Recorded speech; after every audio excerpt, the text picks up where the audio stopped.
Daily எபிசோட்ஸை miss பண்ணாம பார்க்கணும்னா நம்ம சேனலை சப்ஸ்கிரைப் பண்ணிக்கோங்க அண்ட் கூட இருக்க பெல் பட்டனையும் பிரஸ் பண்ணிக்கோங்க. அப்பதான் நாங்க போடுற வீடியோஸ் எல்லாம் உங்களுக்கு நோட்டிபிகேஷன்ல வரும்.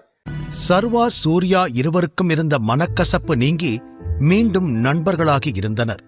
அடுத்த நாள் சர்வா புரோட்டான் கம்பெனிக்கு சூர்யா, பவானி, ஜிதேஷ் மூவரையும் அழைத்துக் கொண்டு கிளம்பியிருந்தான். டைகர் வரப்போகிறார் என்று மாயா கூறியிருந்ததால் அனைவருமே ரிசப்ஷனிலேயே சர்வாவிற்காக காத்துக் கொண்டிருந்தனர். மற்றவர்களை விட கிருத்திக் ரியாக்ஷன் எப்படி இருக்கும் என்பதை பார்க்கத்தான் சர்வா ஆர்வமாக இருந்தான். அதனால் ஓரமாக தலை குனிந்து நின்று கொண்டிருந்த கிருத்திக் அருகில் சென்றவன், "ஹாய் கிருத்திக், என்ன நிமிர்ந்து பார்க்க மாட்டீங்களா?" என்று கேட்டிட டைகரின் ஆழ்ந்த குரலில் தடுமாறிய கிருத்திக் பட்டென நிமிர்ந்து பார்த்தான். இவ்வளவு பேர் இருக்க தன்னிடம் எதற்காக டைகர் வந்து பேசுகிறார் என அவனுக்கு ஒன்றும் புரியவில்லை. தட்டு தடுமாறி "சார்" என்று மெல்ல அழைத்தவனால் டைகரை நேருக்கு நேர் பார்க்க முடியவில்லை. மீண்டும் பார்வையை தாழ்த்திக் கொண்டான். சர்வா அவனையே சில நொடிகள் பார்த்துவிட்டு மாயா பக்கம் திரும்பியவன், "எனக்கு தெரியாம அபிஷியலா யார் யாரெல்லாம் இங்க மீட்டிங் நடத்தினாங்கன்னு லிஸ்ட் எனக்கு வேணும், உடனே ரெடி பண்ணுங்க" என்று கட்டளையிட்டான். "எஸ் சார்" என பதட்டத்துடன் கூறிய மாயா அதற்கான வேலைகளை ஆரம்பித்தாள்.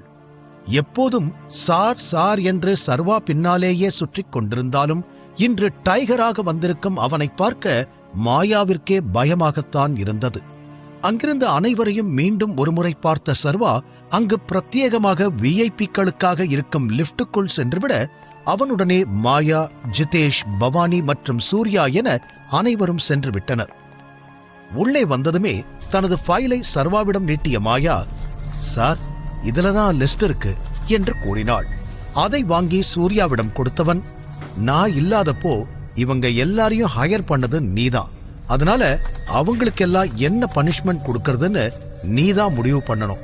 கிருத்திக்க மட்டும் விட்டுடு, அவனை நான் பாத்துக்கிறேன்" என்று சொல்லிவிட சூர்யா தலையாட்டிவிட்டு அதில் இருக்கும் பெயர்களை எல்லாம் பார்க்க ஆரம்பித்தான். மீண்டும் மாயா பக்கம் திரும்பிய சர்வா, "இந்த லிஸ்ட்ல இருக்கிற எல்லாரையும் இம்பார்ட்டன்டான மீட்டிங் இருக்குன்னு சொல்லி வர சொல்லுங்க. நான் சூப்பர்வைசரா செலக்ட் பண்ண ஒருத்தனை ரிமூவ் பண்றதுக்கு யாரெல்லாம் ஹெல்ப் பண்ண நினைச்சாங்களோ அவங்களையெல்லாம் நான் தனியா மீட் பண்ணணும்" என்று சர்வா சொல்லிக் கொண்டிருக்கும் பொழுது லிப்ட் கதவு ஓபன் ஆனது. எப்போதும் அவன் வேலை செய்யும் 10வது மாடிக்கு பதிலாக இன்று டைகரின் ஆபீஸருக்கும் 11வது மாடிக்கு வந்திருந்தான். அந்த மொத்த ஃப்ளோரே டைகரின் ஆபீஸ் ரூமாக மட்டும்தான் இருந்தது. அங்கு வந்ததும், "சார், உங்களுக்கு ஏதாவது வேணுமா? ஏதாவது ஹெல்ப் பண்றதுக்கு அசிஸ்டன்ட் அரேஞ்ச் பண்ணவா?" என்று மாயா பவ்யத்தோடு கேட்க, "அதெல்லாம் வேண்டாம், ஜிதேஷ் இருக்கான், அவன் எல்லாத்தையும் பார்த்துக்குவான்" என்று சர்வா சொல்லி முடிக்கும் பொழுது மாயாவின் போன் ரிங் ஆனது. அந்த ஆபீஸ் ரிசப்ஷனிஸ்ட் தான் அழைத்திருக்க, "ஹலோ" என்ற மாயா அந்த பக்கம் கூறப்பட்ட தகவலில், "சீரியஸ்லி? சரி, ஓகே, நான் சார்கிட்ட பேசிட்டு என்னன்னு சொல்றேன்" என்று கூறி அழைப்பை துண்டித்தவள் சர்வாவிடம் திரும்பி, "சார், சிவானி இங்க வந்திருக்காங்கன்னு ரிசப்ஷன்ல இருந்து சொன்னாங்க" என்றதும், "சிவானி வந்துட்டாளா?" என யோசித்த சர்வா, "அவங்கள மார்னிங்கே வர சொல்லி இருந்தேனே, இப்பதான் வராங்களா?" என்று மாயாவிடம் கேட்க, "ஆமா சார், நானும் அவங்க வருவாங்கன்னு தான் மார்னிங்ல இருந்து வெயிட் பண்ணிக்கிட்டு இருந்தேன். என்ன ஆச்சுன்னு தெரியல, லேட்டா வந்திருக்காங்க. ஒருவேளை நீங்க இங்க வரப்போற விஷயம் அவங்களுக்கு தெரிஞ்சிருக்குமோ, டைகரை மீட் பண்றதுக்காக லேட்டா வந்திருப்பாங்களோ" என்று மாயா சந்தேகத்துடன் கேட்க சர்வாவிற்கு கூட அதே சந்தேகம் எழுந்தது. அவ செய்யக்கூடிய ஆள்தான் என்று மனதிற்குள் எண்ணியவன், "சரி, அவங்க வரட்டும், நீங்க அவங்க கூட என்னென்ன டிஸ்கஸ் பண்ணணும்னு பிளான் பண்ணிக்கோங்க. பட் உங்க டிஸ்கஷன் நடக்கும்போது நானும் அங்க இருப்பேன்" என்று சர்வா சொன்னதும் தலையாட்டிய மாயா மீண்டும் ரிசப்ஷனிஸ்டுக்கு அழைத்தாள். அப்போது பவானியை பார்த்த சர்வா, "நீயும் ஜிதேஷும் இங்க இருக்க வேண்டாம். சிவானி உங்க 2 பேரையும் என் கூட பார்த்தா அவளை சமாளிக்கவே முடியாது, புரிஞ்சதில்ல" என்றதும் இருவரும் தலையாட்டிவிட்டு அங்கிருந்து நகர்ந்தனர். சூர்யாவும் யோசனையோடு சர்வாவை பார்த்தவன், "நானும் இங்கிருந்து கிளம்பட்டுமா இல்ல இருக்கட்டுமா?" என்று கேட்க, "நீ இங்கே இரு, நீதானே டைகருக்கு எல்லாமே, அண்ட் என்னோட ஃப்ரெண்டு கூட, நீ இங்கிருந்து போக வேண்டாம்" என்று சர்வா கூறியதும் சூர்யாவிற்கு மனம் குளிர்ந்து போனது. அதில் புன்னகைத்தவன் சர்வாவிற்காக என்ன வேண்டுமானாலும் செய்யலாம் என்று நினைத்துக் கொண்டான். மீண்டும் சர்வா அருகில் வந்த மாயா, "சார், வேற ஏதாவது வேணுமா?" ஏதாவது அரேஞ்ச் பண்ணவா என்று கேட்டாள். அதற்கு தலையாட்டிய சர்வா, மீட்டிங்க்கு எல்லா ஏற்பாடும் நீங்களே பண்ணிடுங்க. சிவானிய பார்த்ததுக்கு அப்புறம் நான் ஸ்ட்ரெயிட்டா அந்த மீட்டிங்க்கு வந்துடுறேன் என்று கூறினான். சரி என்று கூறி மாயா அங்கிருந்து நகர்ந்து சென்றுவிட சர்வாவை சந்தேகத்தோடு பார்த்த சூர்யா, நான் கேட்கிறேன்னு கோவப்படாத, நீ சிவானிய லவ் பண்றியா என்று பட்டென கேட்டுவிட அவனை ஆச்சரியத்தோடு பார்த்த சர்வா, ஆமா, ஆனா உனக்கு எப்படி தெரியும் என்று கேட்டான். கார்ல வரும்போது பவானி சொன்னான். அதுவும் உனக்கு ஹெல்ப் பண்றதா நினைச்சு வேற ஒரு வேலையும் பண்ணியிருக்கான். நீ அதுக்கு கோபப்படுவியோன்னு பயந்துகிட்டே என்கிட்ட சொன்னான் என்று சூர்யா சொன்னதும் தனது நாற்காலியில் அமர்ந்த சர்வா, இந்த பவானிக்கு வர வர இதே வேலையா போச்சு. பிரச்சனைய சரி பண்றேன்னு என் லைனை கிராஸ் பண்ணி ஏதாவது பண்ணிக்கிட்டே இருக்கான். பட் ரொம்ப விசுவாசமாவும் இருக்கான். எனக்காக டைகரா நடிக்க கூட ஒத்துக்கிட்டான். அவனை எப்படி புரிஞ்சுக்கிறதுனே தெரியல. கொஞ்சம் அதிக பிரசங்கி, பட் நல்லவன் என்று கூறி சர்வா சிரிக்க, அப்படின்னா அவனை எப்பவுமே நம்ம கூட வச்சுக்கலாமா?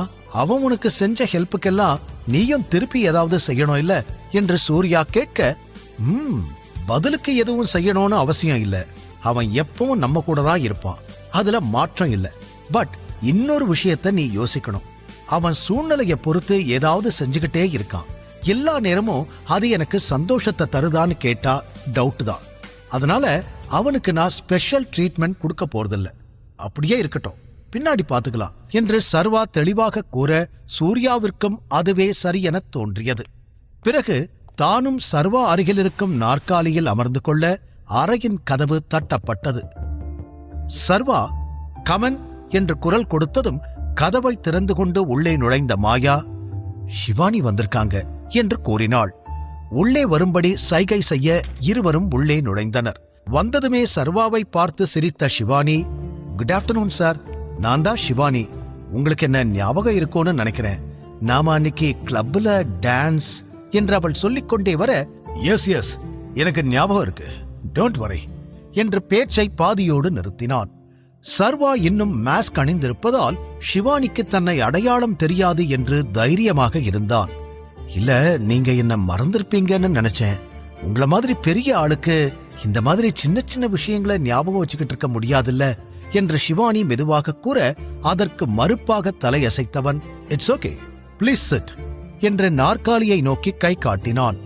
சிவானி அமர்ந்ததும், நீங்க வருவீங்கன்னு நான் மாயா கிட்ட ஏற்கனவே இன்ஃபார்ம் பண்ணியிருந்தேன்.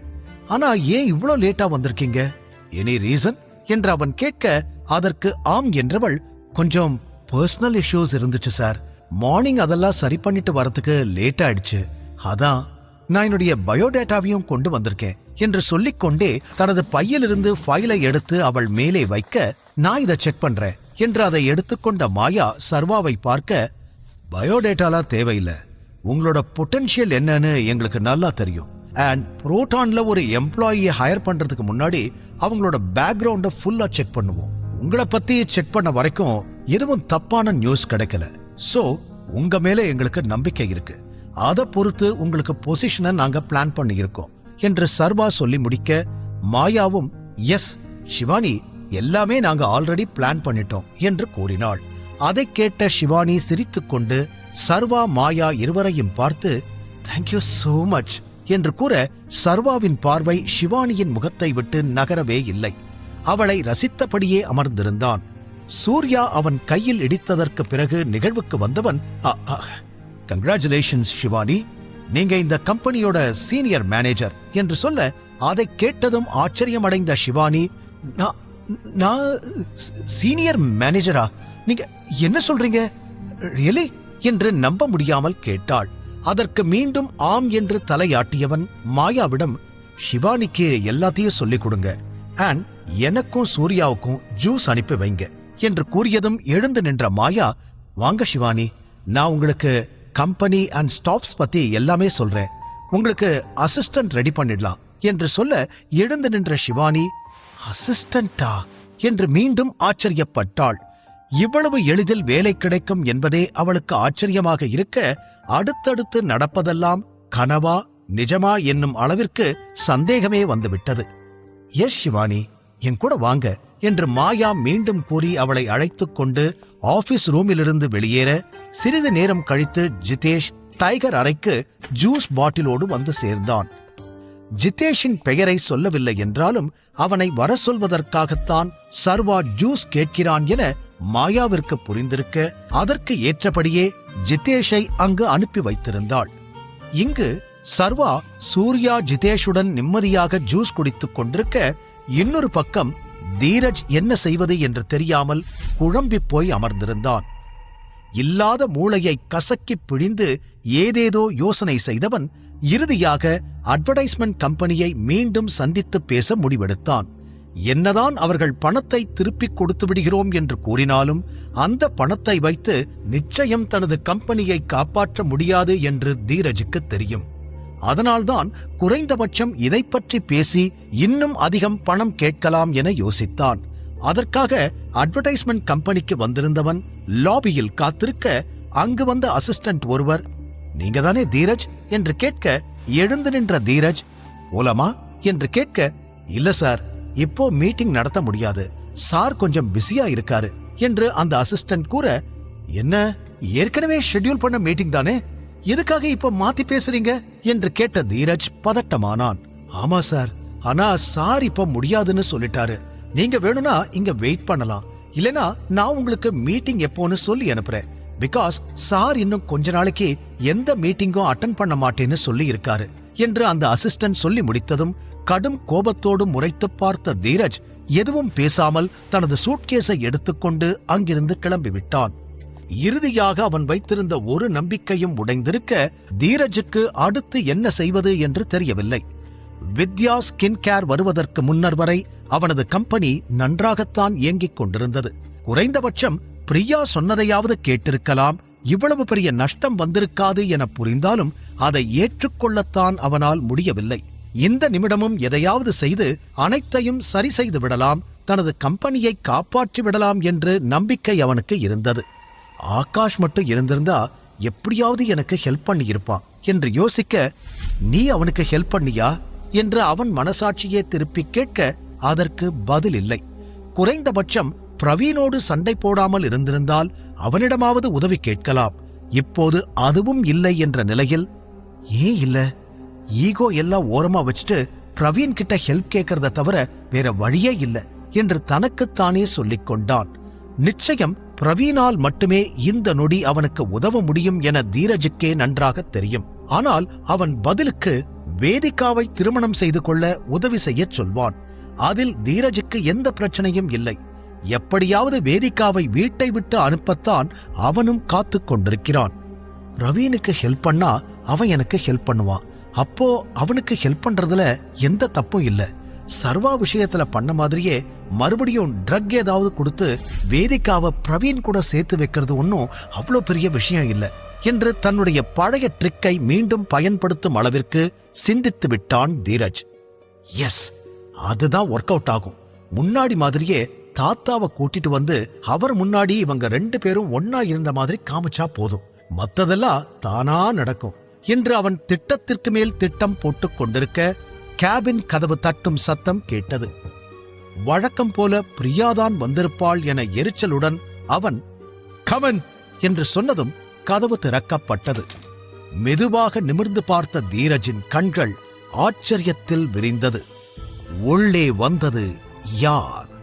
மீண்டும் தீரஜ் போடும் திட்டம் வேலை செய்யுமா? தெரிந்து கொள்ள தொடர்ந்து கேளுங்கள். டைகர் ஆபீஸுக்கு வருகிறான் என்ற செய்தி அனைவரையும் அதிர்ச்சியில் ஆழ்த்தியிருக்க, கிருத்திக்கு தானே சரியான பாடத்தை கற்றுக் கொடுக்க வேண்டும் என்ற முடிவில் அங்கு வந்திருந்தான் சர்வா.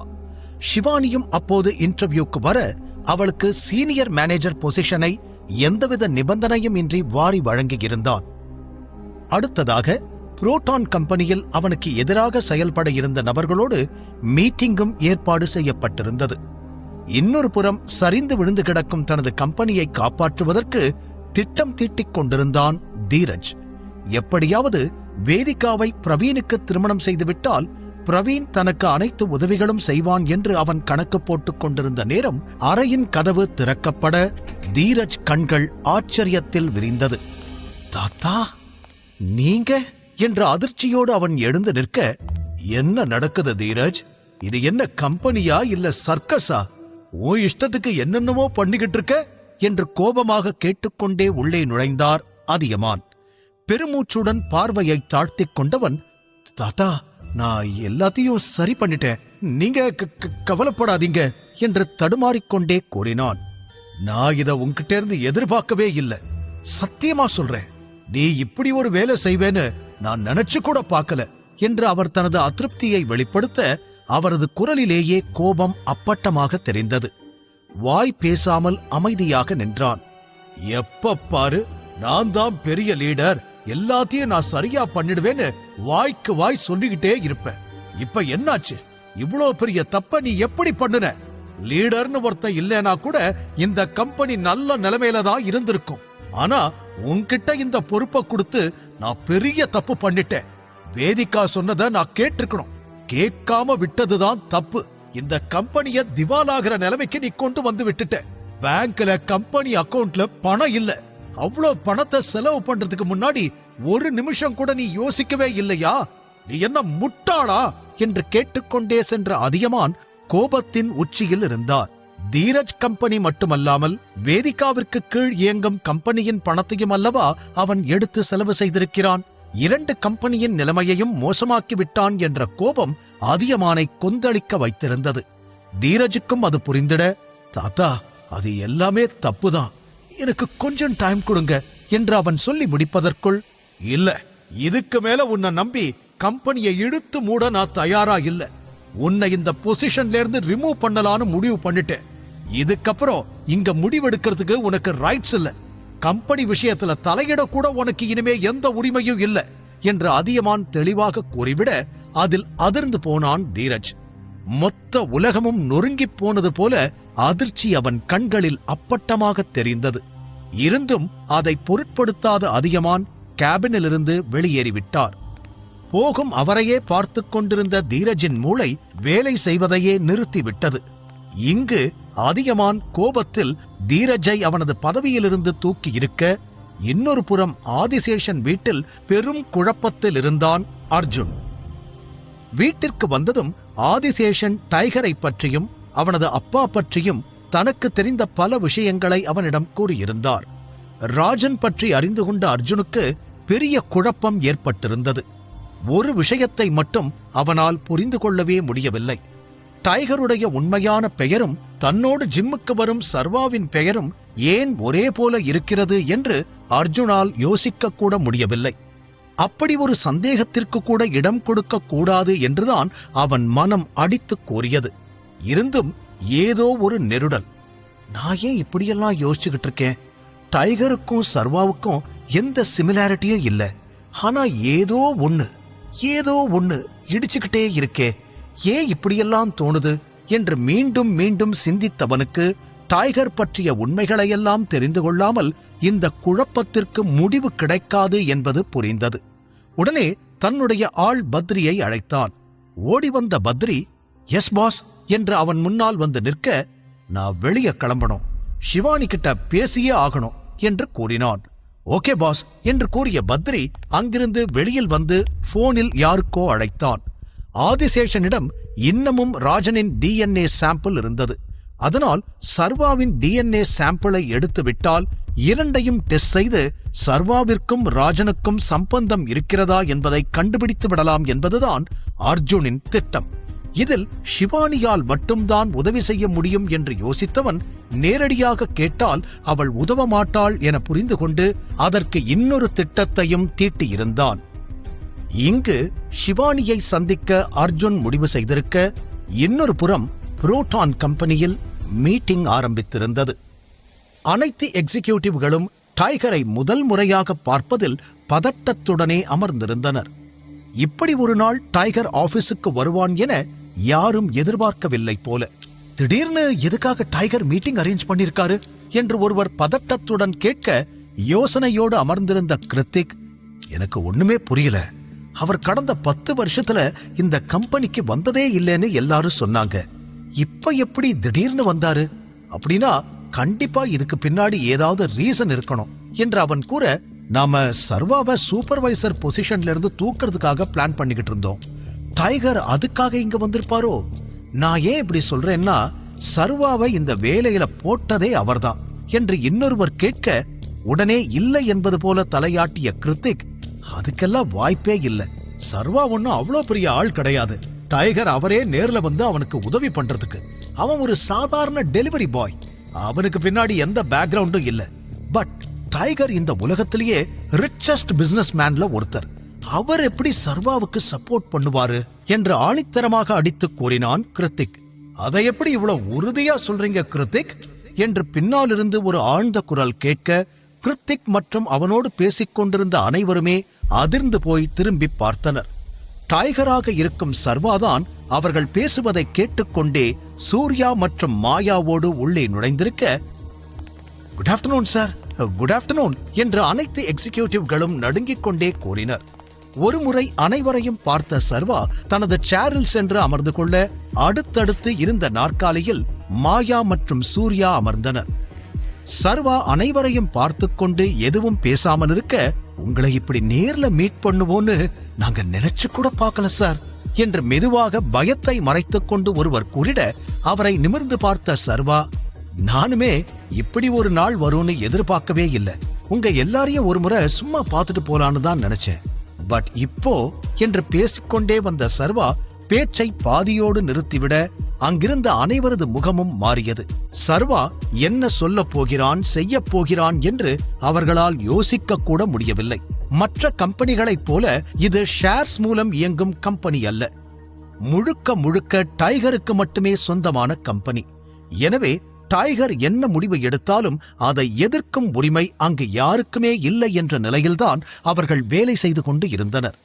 ஏன் பாதியோடு நிறுத்திட்டீங்க சார் என்று மெதுவாக கிருத்திக் கேட்க, அவனை நேருக்கு நேர் பார்த்த சர்வா, நீங்க எல்லாரும் ரொம்ப ஸ்மார்ட் ஆயிட்டீங்க இல்ல? நீங்களே உங்களுக்குள்ள மீட்டிங் நடத்துறீங்க. யாரோ அப்பாயிண்ட் பண்ணணும், யார வேலையை விட்டு தூக்கணும்னு நீங்களே முடிவு பண்றீங்க. இது எல்லாத்தையும் எனக்கு தெரியாம பண்ணலான்னு கூட பிளான் பண்றீங்க என்று சர்வா கேட்டதும் கிருத்திக்கால் பதில் பேச முடியவில்லை. நொடிகள் கடக்க அனைவருமே சர்வா முகத்தையே பார்த்து கொண்டிருந்தனர். கூடவே அவ்வப்போது அனைவரும் கிருத்திக்கை பார்க்க, தான் பதில் சொல்லி ஆக வேண்டும் என்ற கட்டாயத்தில் தைரியத்தை வரவழைத்துக் கொண்டவன், சார், நீங்க எங்க எல்லாரையும் சீனியர் பொசிஷனுக்காக ஹையர் பண்ணி இருக்கீங்க. அப்படின்னா எங்க மேல உங்களுக்கு நம்பிக்கை இருக்குன்னு தானே அர்த்தம். சோ எங்களுக்கும் இந்த கம்பெனில முடிவெடுக்க கொஞ்சம் ரைட்ஸ் இருக்குன்னு நாங்க எல்லாரும் நினைச்சோம் என்று தட்டு தடுமாறி அவன் சொல்லிக் கொண்டே வர, கை நீட்டி அவனை போதும் என தடுத்து நிறுத்தினான் சர்வா. அதிலிருந்தே கிருத்திக் பேசுவது டைகருக்கு பிடிக்கவில்லை என அனைவருக்குமே புரிந்தது. இவன் பேச்ச கேட்டதுக்கு நாமளும் சேர்ந்து அனுபவிக்க போறோம் என்று மனதிற்குள் புலம்பிக் கொண்டிருக்க, நான் சொல்றத கவனமா கேளுங்க கிருத்திக், நான் உங்க யாரையுமே ஹையர் பண்ணல, சூர்யாதான் ஹையர் பண்ணாரு என்று சர்வா கூறியதும் தலையாட்டி அதற்கு ஆமோதித்தான் சூர்யா. இருவரையும் மாறி மாறி பார்த்த கிருத்திக் பிறகு, சார், நான் இப்படி சொல்றேன்னு தப்பா நினைக்காதீங்க. ஒரே ஒரு விஷயத்தை மட்டும் நான் சொல்ல விருப்பப்படுறேன். இங்க இருக்கிற புது சூப்பர்வைசர் எந்த முடிவும் சரியா எடுக்கிறது இல்ல. ரொம்ப திமிரா நடந்துக்கிறான். எங்க கிட்ட கன்சல்ட் பண்ணாமலே அவன் இஷ்டத்துக்கு என்னென்னமோ பண்றான். அவன் நேர்மையா இருக்கிறான்னு உங்களுக்கு தோணலாம், ஆனா இந்த வேலைக்கே அவன் சரியான ஆள் கிடையாது. அவன் ஒரு சோம்பேறி, எதையும் சரியா செய்ய மாட்டான் என்று தன்னால் முடிந்தவரை சர்வாவை பற்றி பொய்களை அள்ளிவிட்டான் கிருத்திக். அமைதியாக அனைத்தையும் கேட்டுக்கொண்டிருந்த சூர்யாவால் சிரிப்பை அடக்கவே முடியவில்லை. அதில் சத்தமாகவே அவன் சிரித்துவிட, பேச்சை நிறுத்திய கிருத்திக் அனைவரையும் போல் சூர்யாவை புரியாமல் பார்க்க, சர்வாவும் அவனை திரும்பி பார்த்து, என்னாச்சு சூர்யா என்று அடிக்குரலில் கேட்க, கடினப்பட்டு சிரிப்பை அடக்கிக் கொண்டான் சூர்யா. தன் முன்னால் அமர்ந்திருப்பது சர்வாதான் என தெரியாமல் அவனை பற்றி அவனிடமே அவதூறு சொல்லும் கிருத்திக்கை பார்த்து சிரித்துக் கொண்டிருந்தவன், சாரி டைகர், பட் இவன் சூப்பரா காமெடி பண்றான் என்று கூறி மீண்டும் சூர்யா சிரிக்க, சர்வாவும் சிரித்துவிட்டு, இந்த மீட்டிங்குக்கு அப்புறம் அவன் காமெடியே பண்ண மாட்டான் என்றவன் மீண்டும் கிருத்திக்கிடம் திரும்பி, சாரி, நீங்க எங்க விட்டீங்க என்று கேட்க, ஏதோ தவறாக இருப்பதை புரிந்து கொண்ட கிருத்திக், சார், அது நான் சர்வாவை பத்தி தான் பேசிக்கிட்டு இருந்தேன். அவனை நம்பி கம்பெனியை ஒப்படைக்கிறது சரியில்லையோன்னு எங்களுக்கு தோணுது. அவன் என்னோட காலேஜில் தான் படிச்சான். அவனுக்கும் எனக்கும் பர்சனலா எதுவும் கிடையாது. நான் கம்பெனிக்காக தான் பேசுறேன். நான் என்ன சொல்ல வரேன்னா என்று மீண்டும் மீண்டும் அவன் அதையே பேசிக் கொண்டிருக்க அவனை தடுத்து நிறுத்தினான் சர்வா. டைகர் தான் சொன்னதை புரிந்து கொண்டான் என்று கிருத்திக் நினைத்திருக்க, உங்க பாயிண்ட் என்ன? சர்வா கேர்லெஸ்ஸா இருக்காரு, அவரை அந்த கம்பெனியிலிருந்து அனுப்பணும் அதானே என்று கேட்க ஒரு நொடி தயங்கிவிட்டு, எஸ் சார், அவன் இந்த பொசிஷனுக்கு சரியான ஆள் கிடையாது என்றான் கிருத்திக். அதற்கும் தலையாட்டிய டைகர், மிஸ் மாயா, இந்த விஷயத்துல நீங்க என்ன நினைக்கிறீங்க? சர்வா பத்தி உங்களுக்கும் இதே ஒப்பீனியன் இருக்கா என்று மாயாவிடம் கேள்வியை குறிப்பிட, அப்படிலாம் இல்ல சார், சர்வா சார் பத்தி இவங்க யாருக்கும் தெரியாத நிறைய விஷயங்கள் எனக்கு தெரியும். அத பத்தி இவங்களுக்கு சொல்லவும் நான் ட்ரை பண்ணி இருக்கேன். பட் இவங்க யாருமே நான் சொன்னதை கேட்கவே இல்ல. அட்லீஸ்ட் இப்பவாவது இவங்க கேட்பாங்கன்னு நம்புறேன் என்று சொன்னவள் அங்கிருந்த பெரிய ஸ்கிரீனை ஆன் செய்தாள். அனைவர் பார்வையும் அந்த பக்கம் திரும்ப அதில் கம்பெனியின் ரிப்போர்ட்டுகள் காண்பிக்கப்பட்டது. ஸ்கிரீனை பாயிண்ட் செய்து காட்டிய மாயா, இது imaging securities company report sir. இதுவும் டைகர் குரூப்ஸ்க்கு கீழே தான் வருது. சர்வா சார் இந்த கம்பெனில ஜாயின் பண்ணும்போது கம்பெனியவே இழுத்து மூடுற சிச்சுவேஷன்ல தான் இருந்தோம். இன்னும் தெளிவா சொல்லணும்னா டைகர் கம்பெனியிலேயே இதுதான் ரொம்ப மோசமான நிலைமையில இருந்துச்சு. அதனால யாரும் இத கண்டுக்கல. அந்த கம்பெனியை மூடலான்னு முடிவே பண்ணிட்டாங்க. அந்த டைம்ல தான் சர்வா அங்க மேனேஜரா வந்தாரு என்று சொல்லிவிட்டு அனைவரையும் பார்த்த மாயா, அவர் அங்க ஜாயின் பண்ணதுக்கு அப்புறம் எல்லாமே மாறிடுச்சு. அவரோட லீடர்ஷிப்ல கொஞ்ச நாள்லயே கம்பெனியோட ப்ராஃபிட் அதிகமாச்சு. இப்ப டைகர் குரூப்லயே அது 5th பொசிஷன்ல இருக்கு என்று அடுத்தடுத்து அதற்கான ரிப்போர்ட்டுகளை எல்லாம் காண்பித்து விளக்கமாக கூறினாள் மாயா. இப்போது டைகர் கம்பெனியில் இருக்கும் ரேங்கிங் படி புரோட்டான் முதலிடத்தில் இருக்க, இமேஜிங் செக்யூரிட்டிஸ் 5வது இடத்தில் இருந்தது. சோ சர்வா அங்கேயே இருந்திருந்தா இந்நேரம் டைகர் குரூப்ல அந்த கம்பெனி ஃபர்ஸ்டா வந்திருக்கவும் சான்ஸ் இருக்கு, ரைட் என்று மாயாவிடம் கேட்டவன் மற்றவர்களையும் பார்க்க யாரும் வாயை திறக்கவில்லை. மாயாவே மறுபடியும், அது மட்டும் இல்ல சார், அவர் வித்யா ஸ்கின் கேர்னு இன்னொரு கம்பெனியையும் ஸ்டார்ட் பண்ணாரு. அதுவும் இப்போ பெரிய லெவல்ல போய்கிட்டு இருக்கு. பெரிய பெரிய ஆட்கள் கூட டீல் கிராக் பண்ணி இருக்காரு. ஆலியா மேடம் மாதிரி பெரிய மாடலை கம்பெனியோட ப்ரொமோஷனுக்கு அம்பாசடரா போட்டிருக்காரு. இந்த நிமிஷம் நீங்க அவரை பத்தி என்கிட்ட கேட்டீங்கன்னா அவருக்கு இந்த வேலை தேவையா இல்லையாங்கிறத விட புரோட்டானுக்கு அவர் தேவை என்று தனது கருத்தை தெளிவாக கூறி முடித்துவிட்டு தன் இடத்தில் வந்து அமர்ந்து கொண்டாள் மாயா. தேங்க்யூ மாயா.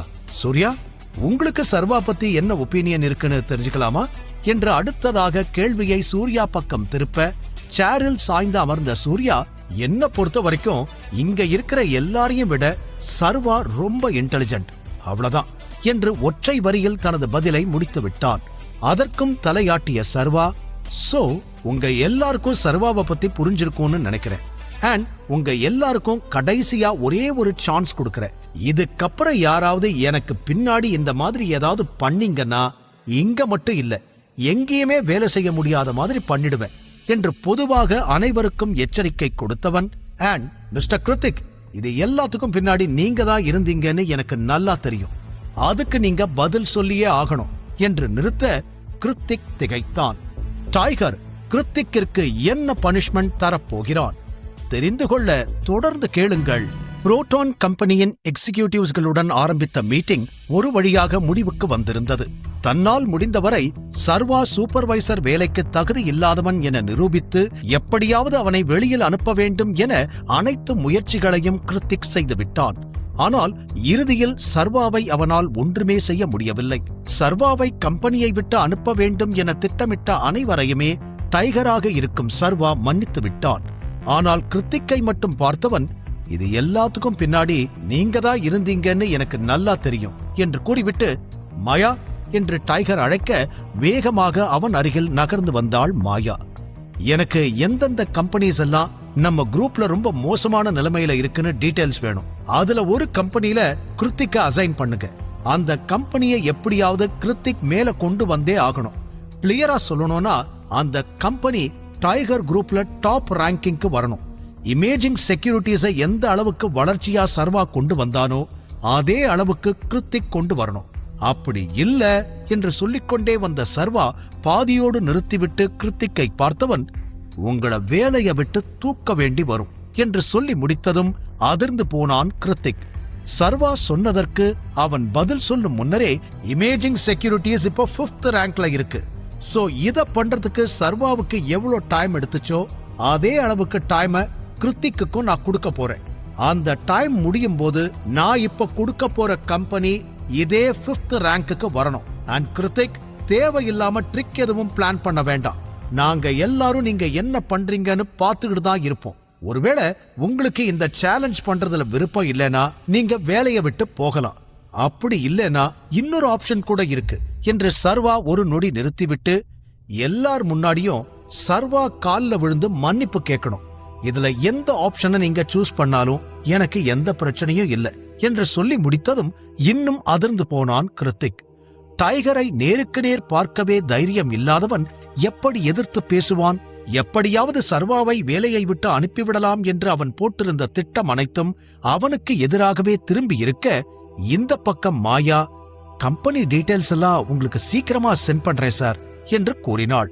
அதைக் கேட்டு தலையாட்டிய சர்வா எழுந்து நின்றவன், ஓகே, மீட்டிங் முடிஞ்சது, நான் இங்கிருந்து கிளம்புறேன் என்று சொல்லிவிட்டு மீட்டிங் நடக்கும் அறையிலிருந்து வெளியே செல்ல சூர்யா, மாயா இருவரும் அவன் பின்னால் சென்று விட்டனர்.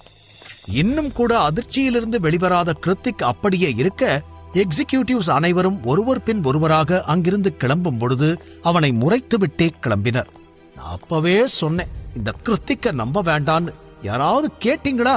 கொஞ்சம் விட்டிருந்தா நம்ம எல்லார் வேலைக்கும் ஆப்பு வச்சிருப்பான் என்று ஒருவர் சொல்ல, ஆமாமா, இவன் இவ்வளவு மோசமானவனா இருப்பான்னு நான் நினைச்சு கூட பார்க்கல. இனிமே இவங்கிட்ட இருந்து கொஞ்சம் விலகியே இருக்கணும் என்று இன்னொருவர் சொல்ல அனைவரும் அங்கிருந்து கிளம்பி இருந்தனர். கிருத்திக் மட்டுமே அப்படியே இன்னும் அமர்ந்திருந்தான்.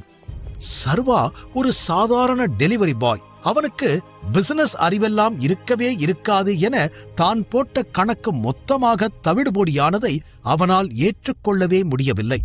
அதே நேரம் டைகர் கொடுத்திருக்கும் சவாலை ஏற்றுக்கொண்டு அதை சரியாக செய்வதைத் தவிர வேறு வழி இருப்பதாகவும் தெரியவில்லை. எப்படியாவது சர்வாவை விட நான் தான் பெஸ்ட்னு ப்ரூவ் பண்ணியே ஆகணும் என்று தனக்குத்தானே சொல்லிக் கொண்டவன் அந்த சவாலை ஏற்றுக்கொள்ள தன்னை தயார்படுத்திக் கொண்டான்.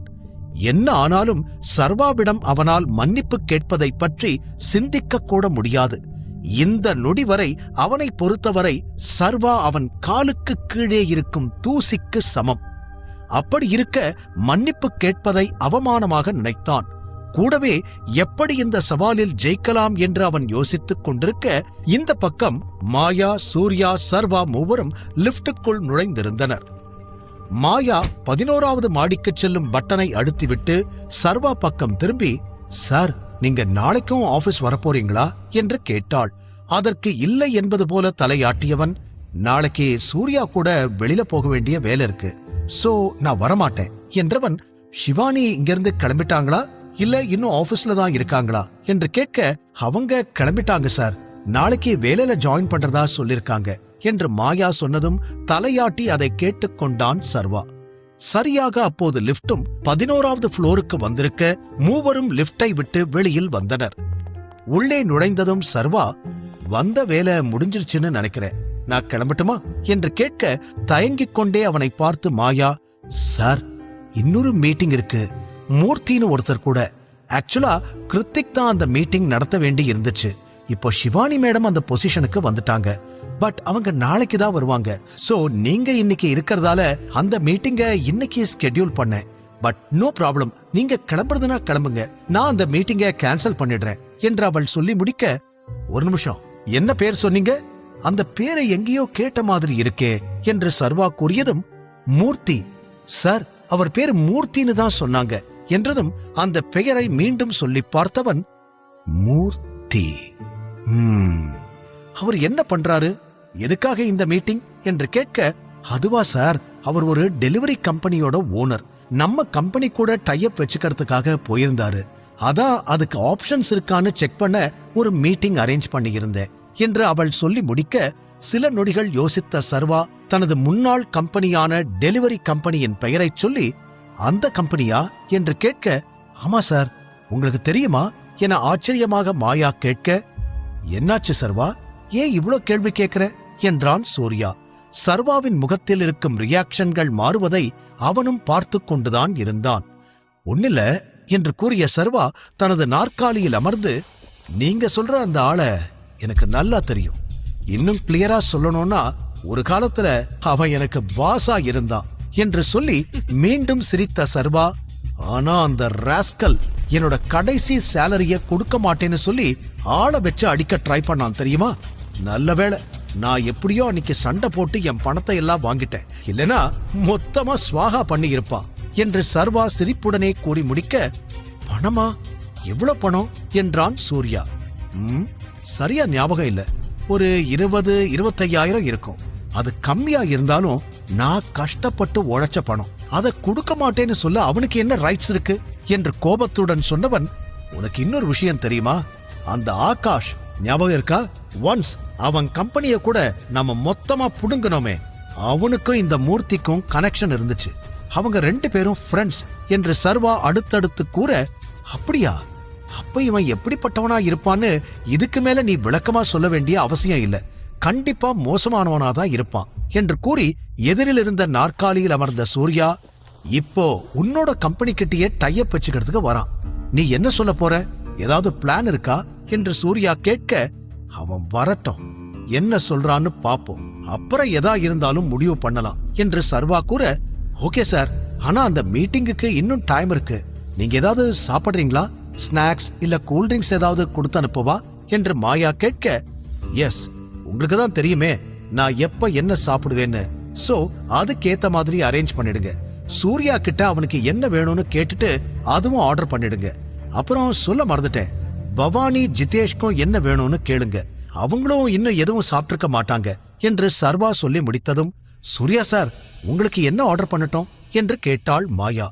தனியா எதுவும் பண்ண வேண்டாம், சர்வாவுக்கு என்ன ஆர்டர் பண்றீங்களோ அதையே நானும் சாப்பிட்டுக்கிறேன், நோ ப்ராப்ளம் என்று சூர்யா சொல்லிவிட சர்வா அவனை பார்த்து சிரித்தான். பிறகு மாயா கேபினில் இருந்து சென்றுவிட, எதுக்கு நான் என்ன சாப்பிடுறேனோ அதே வேணும்னு கேக்குற என்றான் சர்வா சூர்யாவிடம். அதற்கு சிரித்தவன், நீ அப்படி என்னதான் சாப்பிடுற, உன் டேஸ்ட் என்னன்னு தெரிஞ்சுக்க வேண்டாமா என்று சூர்யா சிரித்துக் கொண்டே சொல்ல, அவனை மேலும் கீழும் பார்த்தவன், சோ என்னோட டேஸ்ட் எப்படி இருக்குன்னு நீங்க செக் பண்ண போறீங்க அப்படிதானே என்று மீண்டும் சர்வா கேட்க, அதை விடு, நான் சும்மா ஜோக்குக்காக சொன்னேன்.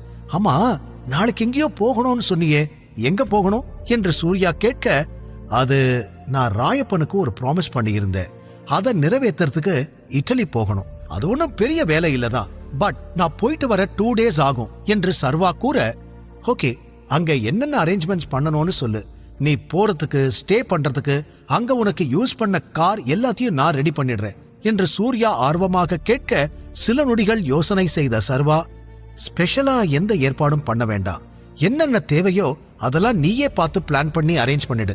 அங்க இருக்கிற கம்பெனி சிஇஓ கூட மீட்டிங் இருக்கும்.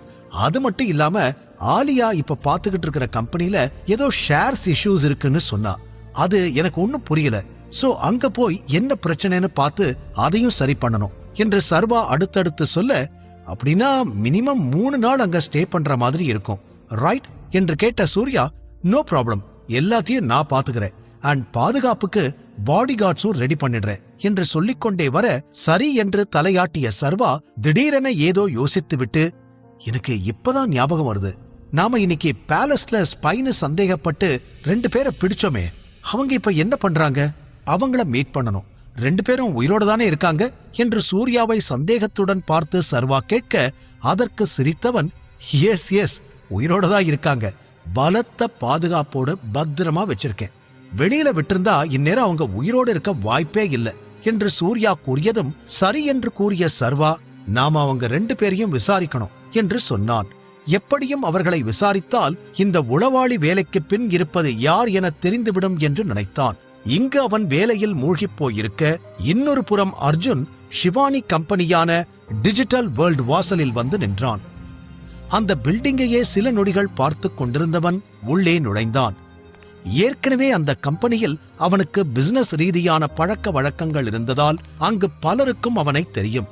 ஆனால் அப்போது சாதாரண அர்ஜுனாக இருந்தவன் இன்று மிகப்பெரிய பிசினஸ்மேன் ஆதிசேஷனின் மகனாக வந்திருக்க, பலர் அவனை பார்த்து தங்களுக்குள்ளே ஏதேதோ பேசிக் கொண்டனர்.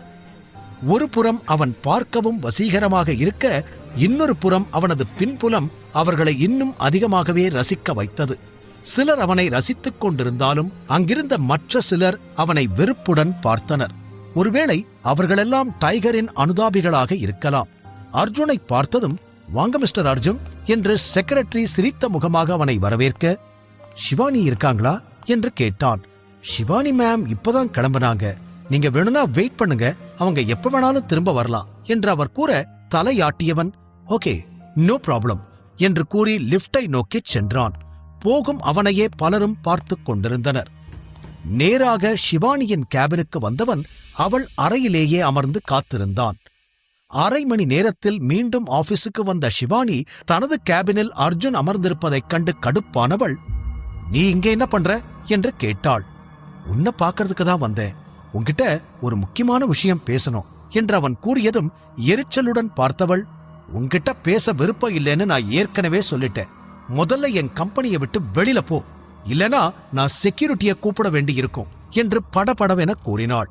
அதைக் கேட்டு பெருமூச்சுடன் எழுந்து நின்றவன், "நான் இங்க என்ன பத்தி பேச வரல, நான் இங்க சர்வாவை பத்தி பேச வந்திருக்கேன்" என்றதும் அவனை திரும்பி பார்த்த ஷிவானி, "என்ன சொல்ற?" என்றாள். "இந்த சர்வா, சர்வேஸ்வர ராஜன் யாரு என்ற அடுத்த கேள்வியை கேட்க, யாருன்னா என்ன அர்த்தம், என்ன கேட்கிற நீ என்று ஷிவானி கடுப்புடன் கேட்க, "இங்க பார் ஷிவானி, நீ என் மேல கோவமா இருக்கேன்னு எனக்கு தெரியும். ஆனா இது ரொம்ப முக்கியமான விஷயம். உன் கோவத்தை ஓரமா வச்சுட்டு நான் கேட்கறதுக்கு மட்டும் பதில் சொல்லு. தயவு செஞ்சு உண்மையை மட்டும் சொல்லு" என்று அவன் சீரியஸாக பேச, ஷிவானி அவனை அதிர்ச்சியோடு பார்த்தாள். இதே போலத்தான் சில நாட்களுக்கு முன்பு அர்ஜுனை பற்றி சர்வா விசாரித்தான். அடுத்த சில நாட்களிலேயே அர்ஜுன் ஆதிசேஷன் மகன் என்ற உண்மை வெளியில் வந்தது. இப்போது இவன் விசாரிக்கிறான் என்றால் அதற்கு என்ன அர்த்தம் என்று ஷிவானி யோசிக்க ஆரம்பித்தாள். இதன் மூலம் சர்வா டைகர் என்று ஷிவானிக்கு தெரிய வருமா? தெரிந்து கொள்ள தொடர்ந்து கேளுங்கள். டைகரின் உண்மையான பெயரை ஆதிசேஷன் கூறியதிலிருந்தே சர்வாவிற்கும் டைகருக்கும் ஏதேனும் சம்பந்தம் இருக்குமா என்ற யோசனை அர்ஜுனுக்குள் ஓடிக்கொண்டே இருந்தது. தனது சந்தேகத்தை ஷிவானி மூலம் தீர்த்துக் கொள்வதற்காக அவளை தேடி வந்திருந்தான். ஷிவானி அவன் மீது இருந்த கோபத்தில், "உன்கிட்ட பேச எனக்கு விருப்பம் இல்ல, முதல்ல வெளியில போ" என்று கத்தி இருக்க, "நான் முக்கியமான விஷயத்தை பத்தி பேச வந்திருக்கேன். நீ சொல்ல போற உண்மையிலிருந்துதான் சர்வா யாருங்கிற உண்மை நமக்கு தெரிய வரும். அதனால உன் கோபத்தை எல்லாம் ஓரமா வச்சுட்டு நான் கேட்கறதுக்கு பதில் சொல்லு" என்று அவன் சீரியஸாக சொல்ல, பதில் பேசாமல் அவனையே பார்த்தாள் ஷிவானி. அன்று ஒருமுறை சர்வாவும் இதே போலத்தான் அர்ஜுனை பற்றி கேள்வி கேட்டான் என்பது அவளுக்கு ஞாபகம் வர அப்படியே நின்றாள். "ஷிவானி, உன்கிட்ட தான் பேசிக்கிட்டு இருக்கேன், பதில் சொல்லு" என்று அர்ஜுன் சத்தமாக கேட்ட பிறகு தனது யோசனையிலிருந்து வெளிவந்தவள் அவனை பார்த்து பெருமூச்சுடன், "இந்த மாதிரி ஏதாவது பேசுனா உன் மேல இருக்கிற கோவத்தை விட்டுட்டு நான் உன்கிட்ட பழையபடி பேசுவேன்னு நினைச்சியா என்று கேட்டாள். அதற்கு, "முட்டாள் மாதிரி பேசாத ஷிவானி, நான் தான் சொல்றேன்ல, நான் சர்வாவை பத்தி கேட்கறதுக்காக மட்டும்தான் இங்க வந்திருக்கேன்னு, வேற எதை பத்தியும் நான் பேசல, போதுமா" என்று சொன்னவன், "என்னுடைய இந்த கேள்விக்கு மட்டும் பதில் சொல்லு. சர்வா யாரு?" என்று அவன் மீண்டும் அதையே கேட்க, "உங்க அப்பா இதெல்லாம் கேட்டு வர சொல்லி அனுப்புனாரா?" என்றாள் ஷிவானி. அதில் கோபம் வந்தாலும் கடினப்பட்டு அடக்கிக் கொண்டவன், "அவர் ஒண்ணு என்ன அனுப்பல, நானா தான் இங்க வந்தேன். சில விஷயங்கள் பார்க்கும்போது அதுக்கு பின்னாடி இப்படி இருக்குமோ அப்படி இருக்குமோன்னு நமக்கு தோணலாம். ஆனா அது எல்லாம் உண்மை ஆயிடாது. நீ நம்பலேனாலும் இப்ப நான் சொல்றதுதான் நிஜம். தயவு செஞ்சு நான் கேட்கறதுக்கு பதில் சொல்லு" என்று மீண்டும் மீண்டும் அதையே கேட்டான். பெருமூச்சுடன் தனது இருக்கையில் சென்று அமர்ந்தவள், "இப்ப எதுக்கு திடீர்னு நீ சர்வாவை பத்தி கேட்கிற, அதுவும் என்கிட்ட? எனக்கு தெரிஞ்ச எல்லாத்தையும் நான் ஏற்கனவே உன்கிட்ட சொல்லி இருக்கேன். சர்வா ஒரு அனாதை, அவன் ஆசிரமத்துல தான் வளர்ந்தான், அவனுக்குன்னு யாருமே இல்ல. அவனை பத்தி வேற என்ன உனக்கு தெரிஞ்சுக்கணும் சொல்லு" என்று அவள் தெளிவாக கூற, தானும் அங்கிருந்த நாற்காலியில் அமர்ந்தவன், "அப்படின்னா சர்வாவோட அப்பா அம்மா உயிரோட இல்ல, ஓகே? ஆனா அவங்க யாரு, எங்க இருந்தாங்க, என்ன பண்ணிக்கிட்டு இருந்தாங்க என்று அவன் அடுத்த கேள்வியை கேட்க ஷிவானியால் பதில் சொல்ல முடியவில்லை. ஷிவானி, வேதிகா யாருக்குமே சர்வாவின் அப்பா அம்மா யார் என்ற விஷயம் தெரியாது. அதில் அவள் அமைதியாக இருந்தாள். வேண்டுமென்றே அர்ஜுன் தேவையில்லாத விஷயங்களையெல்லாம் கிளறுவது போல அவளுக்கு தோன்றியது. அவள் உண்மையான அப்பா யார் என்று இன்னும் தெரியாத நிலையில் சர்வா அப்பா அம்மாவை பற்றியெல்லாம் அவளால் யோசிக்க முடியவில்லை. அதில் இந்த கேள்விக்கு என்கிட்ட பதில் இல்ல. அவனோட உண்மையான அப்பா அம்மா யாருன்னு எனக்கு எப்படி தெரியும்? இப்போ நீயும் நானும் ரொம்ப நாளா ஃப்ரெண்ட்ஸா இருந்தோம். ஆனா உன்னோட அப்பா ஆதிசேஷன்கிறது எனக்கு தெரியாம தானே இருந்துச்சு. அப்படி இருக்கும்போது நான் சர்வாவை மீட் பண்ணி கொஞ்ச நாள் தான் ஆகுது. அவனோட ஹிஸ்டரி எப்படி எனக்கு தெரியும் என்று வேண்டுமென்றே அவனை குத்தி காட்டும் விதமாக அவள் கூற அதில் கடுப்பானாலும், ஓகே அப்படின்னா நீ என்ன சொல்ல வர? உனக்கு அவரோட பேரண்ட்ஸ் யாருன்னு தெரியாது, கரெக்டா? It's okay, no problem. நீ எனக்காக ஒரு சின்ன ஹெல்ப் மட்டும் பண்ணணும். அது என்னன்னு நான் சொல்றதுக்கு முன்னாடி நீ எப்பவாவது சர்வா வித்தியாசமா பிஹேவ் பண்றத பாத்திருக்கியா என்ற அடுத்த கேள்வியை கேட்க அதில் முறைத்தவள், உன் அளவுக்கு அவன் எதுவும் பண்ணதில்லை என்றாள். ஷிவானியின் ஒவ்வொரு பதிலாலும் அர்ஜுனின் கோபம் கொஞ்சம் கொஞ்சமாக அதிகரித்துக் கொண்டிருந்தது. இருந்தும் தன்னை கண்ட்ரோல் செய்து கொண்டவன், இங்க பாரு, நான் பண்ணது தப்பா இருக்கலாம். நான் என்னோட உண்மையான ஐடென்டிட்டியை மறைச்சதுக்கு காரணம் இருக்கு. திரும்ப திரும்ப அதையே சொல்லி என்னை குத்தி காட்டாத என்று அவன் மெதுவாக ஷிவானிக்கு புரிய வைக்க முயன்றான். ஆனால் ஷிவானி அதை காது கொடுத்து கேட்டதாக கூட தெரியவில்லை. பிறகு, சரி அதெல்லாம் விடு, எனக்கு உன்கிட்ட இருந்து தேவைப்படுற ஒரே ஹெல்ப், சர்வாவோட ஒரு தலைமுடி எனக்கு வேணும். உன்னால அதை எனக்கு கொண்டு வந்து தர முடியுமா என்று அவன் கேட்டதும் புருவம் உயர்த்தி முறைத்தவள், வாட், உனக்கு என்ன பைத்தியம் பிடிச்சிருக்கா?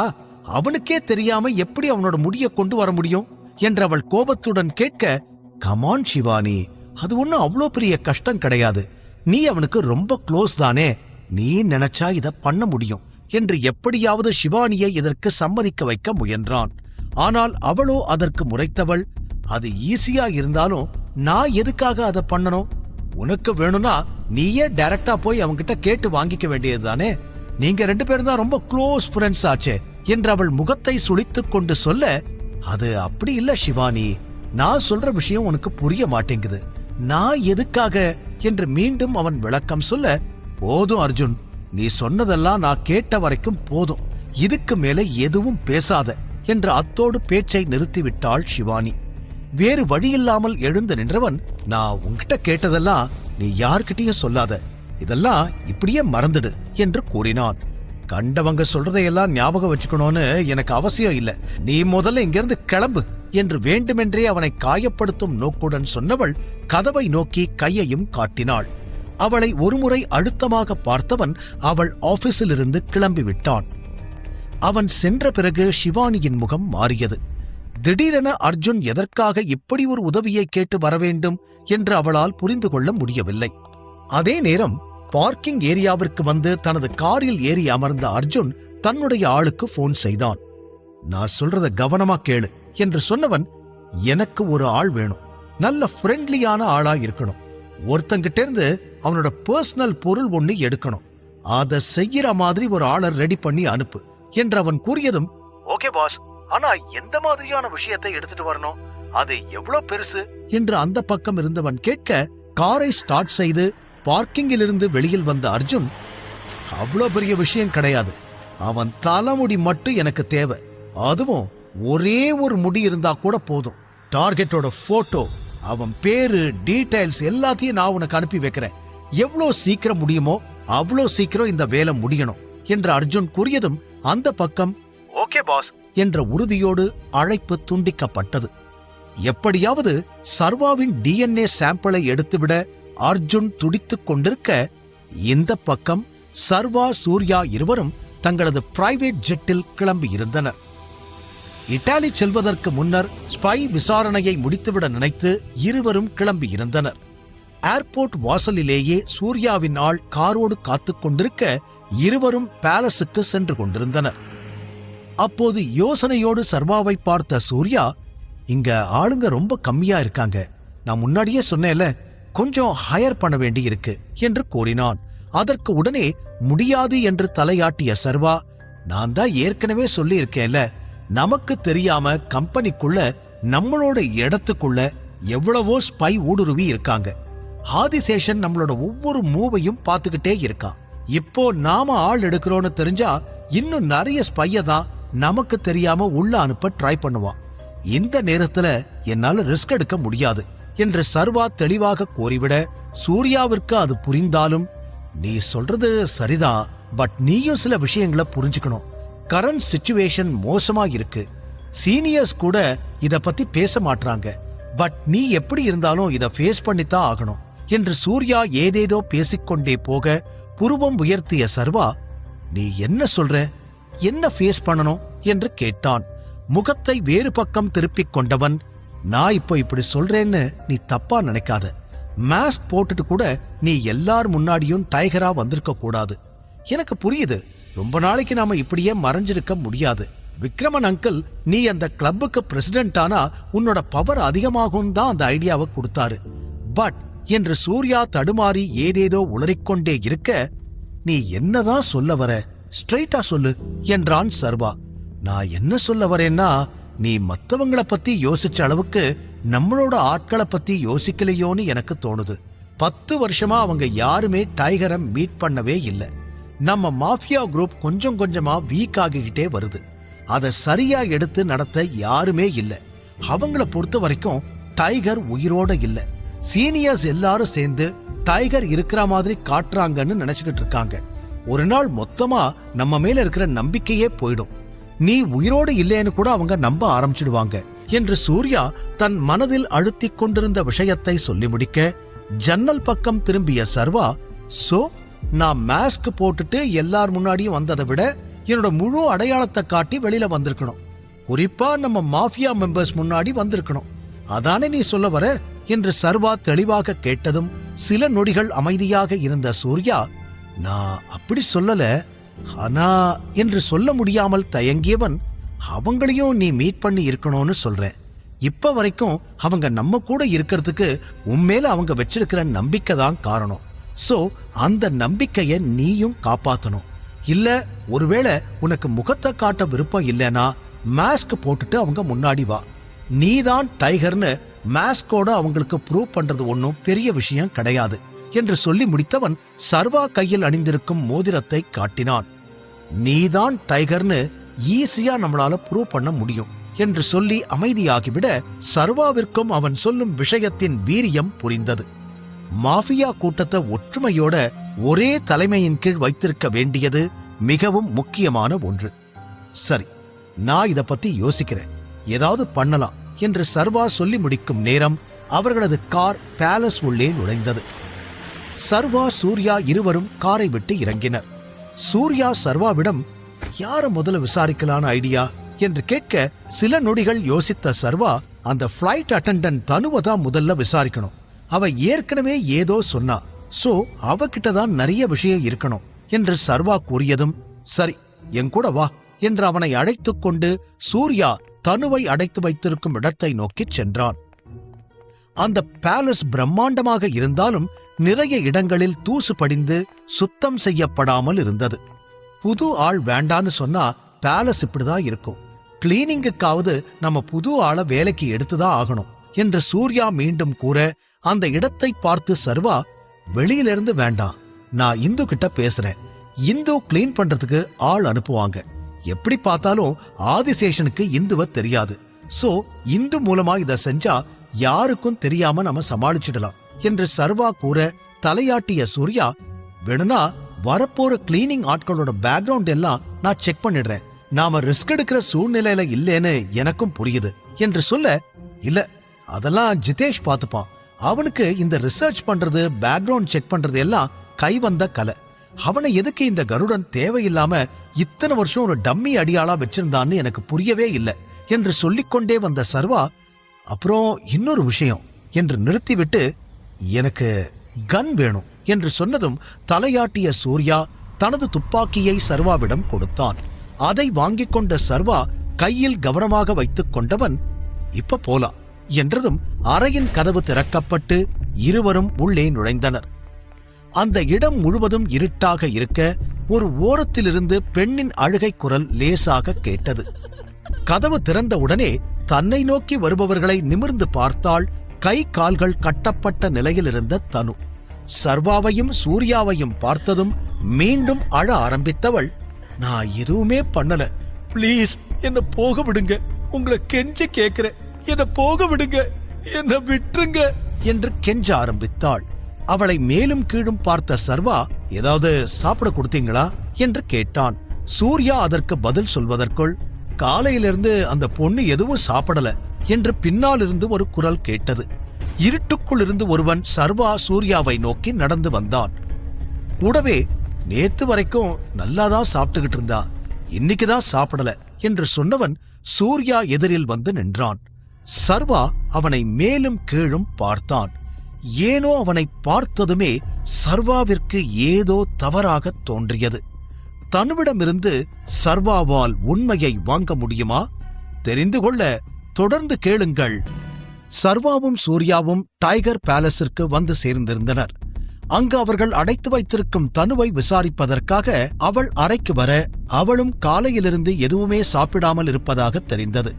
கூடவே அவள் முகமும் சோர்ந்து போய் ஏதோ பதட்டத்தோடு தெரிய அவளை சந்தேகத்தோடு பார்த்து கொண்டிருந்தான் சர்வா. அப்போது அங்கு வந்த ஒருவன், இன்னைக்குதான் சாப்பிட மாட்டேன்னு அடம் பிடிக்கிறா என்று கூற அவனை மேலும் கீழும் பார்த்தான் சர்வா. ஏனோ அவனை பார்த்ததுமே சர்வாவிற்கு ஏதோ தவறாக தோன்ற, நீ இங்க என்ன பண்ணிக்கிட்டு இருக்க என்று கேட்டான். நான் தான் இங்க செக்யூரிட்டிக்கு இருக்கேன் சார், இந்த பொண்ணு இங்கிருந்து எஸ்கேப் ஆகாம நான் தான் பாத்துக்கிட்டு இருக்கேன் என்று சொன்னவன் அங்கிருந்து நகர பார்க்க, ஒரு நிமிஷம் இரு, நீ இவளை என்ன பண்ண, ஏன் இவ எதுவுமே சாப்பிடாம இருக்கா என்று அவனிடமே மீண்டும் கேட்டான் சர்வா. அவன் இந்த இடத்தில் சூர்யா நியமித்த ஆள். யாரோ ஒருவன் தன்னை கேள்வி கேட்பதில் அலட்சியமாக பார்த்தவன் சூர்யாவை பார்க்க, ஏய், அதான் சார் கேள்வி கேட்கிறார்ல, பதில் சொல்லு என்று சூர்யா கத்தினான். அதில் பயந்து போனவன், இல்ல சார், நான் எதுவும் பண்ணல, இவளுக்கு பிடிவாதம், இங்கிருந்து தப்பிச்சு போறதுக்கு ட்ரை பண்ணிக்கிட்டு இருந்தா, எதுவுமே நடக்கல, இப்ப சாப்பிடாம இருந்து டிராமா பண்ணி இங்கிருந்து எஸ்கேப் ஆக பாக்குறா, எனக்கும் இதுக்கும் எந்த சம்பந்தமும் இல்ல என்று அவன் கூறி முடிக்க சர்வா அவனை நம்பாமல் பார்த்தான். பிறகு தனு அருகில் சென்று அவள் முகத்தை ஆராய்ந்தான் சர்வா. தலை கலைந்து போய் முகமெல்லாம் கருவளையம் வந்து பார்க்கவே மிகவும் சோர்வாக இருந்தாள். ஆரம்பத்தில் எங்கேயே அடைத்து வைத்திருப்பதால் அப்படி இருக்கிறாள் என்று நினைத்திருக்க, இப்போது சர்வாவிற்கு ஏதோ சந்தேகமாக இருந்தது. அவள் முகத்தை நிமிர்த்தியவன், என்ன ஆச்சு, என்ன நடந்ததுன்னு சொல்லு, யார பத்தியும் யோசிக்காத, நீ என்னோட பாதுகாப்புல இருக்கிற என்று சர்வா அவளை நேருக்கு நேர் கேட்க, சூர்யா தானும் அருகில் சென்று, என்னாச்சு சர்வா, ஏன் ஒரு மாதிரி பேசுற என்று அவனிடம் கேட்க சர்வா பதில் சொல்லவில்லை. சர்வா தனுவையே பார்த்து கொண்டிருக்க அவள் ஒன்றும் இல்லை என்பது போல தலையை ஆட்டினாள். பிறகு பின்னால் திரும்பிய சூர்யா அங்கு நின்று கொண்டிருந்த தன்னுடைய ஆளை பார்த்து, மனோஜ், நீ கொஞ்சம் வெளியில இரு, ஏதாவது தேவைப்பட்டா நானே கூப்பிடுறேன் என்று சொல்ல அவனும் தலையை ஆட்டிவிட்டு அங்கிருந்து சென்று விட்டான். அவன் சென்ற பிறகு மீண்டும் தனு பக்கம் திரும்பிய சர்வா, உனக்கு நான் யாருன்னு தெரியுமா என்று கேட்டான். அதற்கு இல்லை என்பது போல தலையை ஆட்டி, எனக்கு எதுவும் தெரியாது சார், தயவு செஞ்சு என்னை இங்கிருந்து போக விடுங்க, நான் எதுவுமே பண்ணல, என்ன நம்புங்க பிளீஸ் என்று மீண்டும் கெஞ்சி அழ ஆரம்பித்தாள். பெருமூச்சுடன் அவளை பார்த்த சர்வா, முதல்ல நான் யாருன்னு தெரிஞ்சுக்கோ என்று கூற உடனே அதிர்ச்சியோடு அவனை பார்த்த சூர்யா, என்ன பண்ணிக்கிட்டு இருக்க, இது தேவையில்லாத வேலை என்றான். அதற்கு சிரித்த சர்வா, அவளுக்கு உண்மை தெரிஞ்சா ரெண்டே ஆப்ஷன் தான், ஒன்னு செத்து போறது, இன்னொன்னு எனக்காக வேலை செய்யறது. இவ ஏற்கனவே நிறைய பொய் சொல்லிட்டா, இவளை நம்பி வேலைக்கு வைக்கிறதுக்கு நான் தயாரா இல்ல, அதனால இவளை கொல்றதுதான் சரியா இருக்கும் என்று எங்கோ ஆரம்பித்த சர்வா ஏதேதோ சொல்லி தனது துப்பாக்கியை பார்த்து கொண்டே அவளையும் பார்க்க, ஏதோ யோசனையோடு சர்வாவையே சில நொடிகள் பார்த்த தனு, நீங்க தானே டைகர் என்று அதிர்ச்சியோடு கேட்டாள். கையில் இருந்த துப்பாக்கியை லோட் செய்து அவள் தலையின் மீது வைத்தவன், கரெக்ட், உன்னோட அறிவு திறமைய பார்த்து நான் வியக்கிறேன், ரொம்ப ஈஸியாவே விஷயத்தை கண்டுபிடிச்சிட்டேன், பட் அதனால எந்த யூஸும் இல்லை என்று அழுத்துவதற்கு தயாராக பயத்தில் எச்சில் விழுங்கியவள், சார் பிளீஸ் என்னை கொன்னுடாதீங்க, நான் எல்லா உண்மையும் சொல்லிடுறேன், பிளீஸ் சார் என்னை விட்டுடுங்க, நீங்க என்ன சொன்னாலும் கேட்கிறேன் என்று மீண்டும் கெஞ்சினாள். அதில் சிரித்த சர்வா, சாரி தனு, டைகர் முன்னாடி இந்த மாதிரி பேச்சுகளுக்கு இடமே இல்லை, நீ ஏற்கனவே எல்லாத்தையும் செஞ்சு முடிச்சிட்ட, இப்ப அதுக்கான பதில் சொல்ல வேண்டிய நேரம் என்று மீண்டும் மீண்டும் சர்வா ட்ரிகரை அழுத்துவதிலேயே கவனமாக இருக்க, சார் ப்ளீஸ் சார், நான் எல்லாத்தையும் சொல்லிடுறேன் சார், என்ன உயிரோட மட்டும் விட்டுடுங்க சார், நான் எதையும் மறைக்காம சொல்றேன் சார் என்று அழுதாள் தனு. எல்லாத்தையும் சொல்ல போறியா? என்ன சொல்ல போற என்று சர்வா கேட்க, நான் காலையில இருந்து சாப்பிடல, அது ஏன்னா என்று அவள் ஏதோ சொல்ல வர கை நீட்டி தடுத்த சர்வா, அது எனக்கு தேவையில்லை, நீ இதுக்கப்புறம் உண்மையிலேயே சொன்னாலும் அதை தெரிஞ்சுக்கிறதுல எனக்கு இன்ட்ரெஸ்ட் இல்லை. நான் உன்கிட்ட கேட்டப்போ நீ சொல்லி இருந்தா அதை நான் நம்பி இருப்பேன். 2 முறை கேட்டு 2 முறையும் நீ என்கிட்ட பொய் சொல்லி இருக்க, அதுக்கே உன்னை கொல்லணும் என்று துப்பாக்கியை அவள் தலைமீது வைத்து அழுத்த சூர்யா கூட அவனை அதிர்ச்சியோடு பார்த்தான். சர்வா என்ன பண்ற? இவளை கொல்றதுக்கா இவ்வளவு தூரம் இதெல்லாம் பண்ணோம் என்று கேட்க, எனக்கு வேற வழி தெரியலையே, இவதான் நம்ம கிட்ட உண்மையை சொல்ல அவ்வளோ யோசிக்கிறாளே, அப்புறம் எப்படி இவளை உயிரோடு விடுறது என்று சர்வா ட்ரிகரை அழுத்த தயாரான நேரம், மனோஜ் தான் சார் காரணம் என்று சத்தமாக கத்தினாள் தனு. சூர்யா அதில் புருவம் உயர்த்தி, மனோஜா, அவன் என்ன பண்ணா என்று கேட்க திரும்பி திரும்பி அழுதவள் சர்வாவையும் சூர்யாவையும் பார்க்கவே இல்லை. சர்வா தனது துப்பாக்கியை பின்னால் எடுத்தவன், உனக்கு கடைசி சான்ஸ், என்ன சொல்லணுமோ அதை ஒழுங்கா தெளிவா சொல்லு, இல்ல இதுக்கப்புறம் நான் பேசிக்கிட்டு இருக்க மாட்டேன் என்று சர்வா கூறியதும் சத்தமாக அழுதவள், அந்த மனோஜ் என்கிட்ட தப்பா நடந்துக்க பார்த்தா என்று சொல்லி மீண்டும் அழுகையை தொடர்ந்தாள்.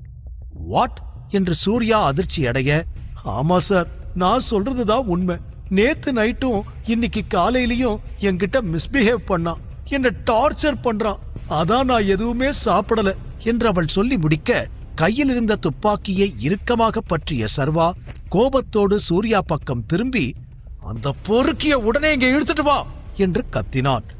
ஒரே நிமிஷம் என்று கூறி உடனே சூர்யா அந்த அறையிலிருந்து வெளியில் ஓடினான். அவன் சென்ற பிறகு மீண்டும் தனுவை பார்த்த சர்வா, உனக்கு அந்த மனோஜ முன்னாடியே தெரியுமா? அவனுக்கும் நீ பண்ணிக்கிட்டு இருந்த வேலைக்கும் ஏதாவது சம்பந்தம் இருக்கா என்று சர்வா கேட்க தலை குனிந்தவள், இல்ல சார், எனக்கு எதுவும் தெரியாது, அவனை பத்தி என்கிட்ட கேட்காதீங்க என்றாள். துப்பாக்கியை உயர்த்திய சர்வா, ஏற்கனவே நான் ரொம்ப கடுப்புல இருக்கேன், தேவையில்லாம டிராமா பண்ணி என்னை இரிட்டேட் பண்ணாத, ஒழுங்கா என்ன விஷயம்னு சொல்லு என்று மிரட்டியதும் அழுது கொண்டே சர்வாவை பார்த்ததில், ஆமா சார், எனக்கு அவனை முன்னாடியே தெரியும், நாங்க எப்ப மீட் பண்ணாலும் இப்படிதான் என்கிட்ட தப்பா நடந்துக்க ட்ரை பண்ணுவான் என்று அவள் சொல்ல கண்களை சுருக்கி துப்பாக்கியை இறக்கியவன், ஆரம்பத்திலிருந்து என்ன நடந்துச்சுன்னு தெளிவா சொல்லு என்று கேட்டான். கண்ணீரை துடைத்துக் கொண்டு சர்வாவை பார்த்தவள், மனோஜ் தான் எனக்கு இந்த வேலையை கொடுத்தான் என்று அவள் சொன்னதும் சர்வாவிற்கு ஆச்சரியம்.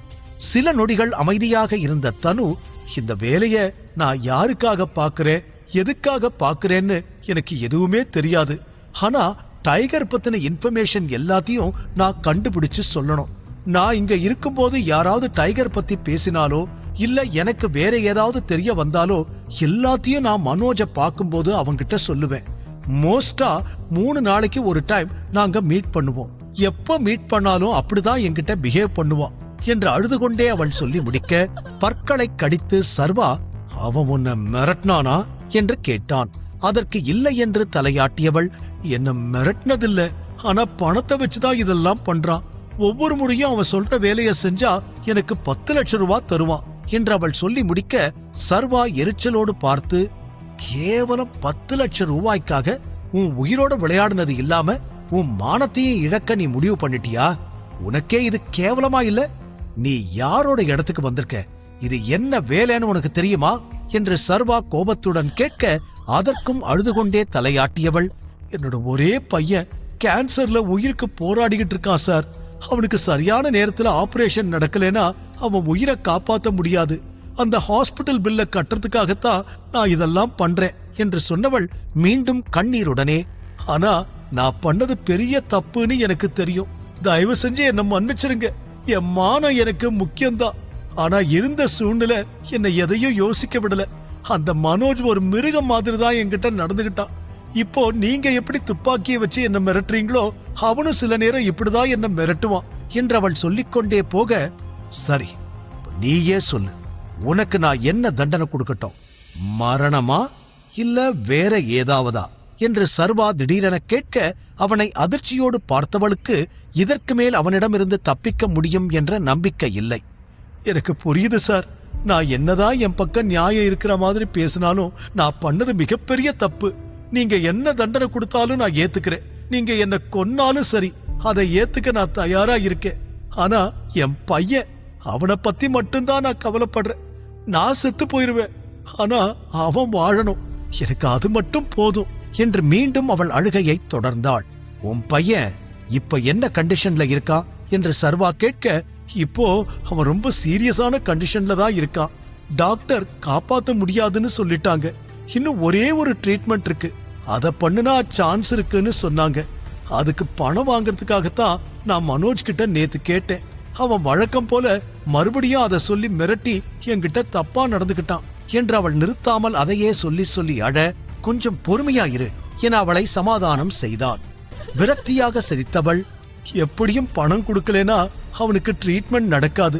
என் பையன் செத்துருவான். நீங்க என்ன கொல்ல போறீங்க? பரவாயில்ல, செத்ததுக்கு அப்புறமாவது நானும் என் பையனும் சந்தோஷமா இருக்கோம் என்று அவள் சொல்ல, சர்வா அவள் முகத்தையே பார்த்து கொண்டிருந்தான். ஏனோ அதில் பொய் இருப்பது போல அவனுக்கு தோன்றவில்லை. கண்ணீர் மட்டுமே வழிந்து ஓடிக்கொண்டிருக்க கைகளை இறுக்கமாக மூடி தன்னை கட்டுப்படுத்த முயன்ற அவனுக்குள் பல கேள்விகள் ஓடியது.